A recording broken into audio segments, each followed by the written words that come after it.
Hi friends, ఇప్పుడు మీరు చూస్తున్నది రాయచోటి అన్నమయ్య జిల్లాకు దగ్గరలోని బండపల్లి దగ్గర ఉన్న ఒక పురాతనమైన కోట అన్నమాట.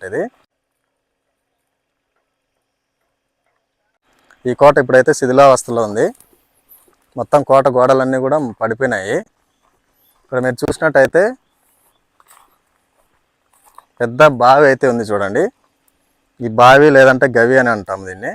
నీటి అవసరాల కోసం అప్పట్లో తొగిన బావి. సుమారుగా అయితే కొన్ని ఏళ్ళు గడిచిన తర్వాత ఈ బావి అయితే మొత్తం కూడా బూడిపోయింది. కొంతవరకు అయితే మనకు ఆనవాళ్ళు కనిపిస్తున్నాయి అంతే. ఈ బావి బూడిపోకుండా కొన్ని అయితే ఇప్పుడు మీరు చూసినట్టయితే చూడండి, ఇప్పట్లోనే సిమెంట్ కాదనమాట, అప్పట్లో ఓన్లీ ఎర్రమట్టితోనే నిర్మించిన బావి ఇదంతా కూడా. సో ఇలాంటి కొత్త కొత్త వీడియోస్ కోసం నా ఛానల్ సబ్స్క్రైబ్ చేసుకోండి మరియు లైక్ చేయండి ఈ వీడియోని.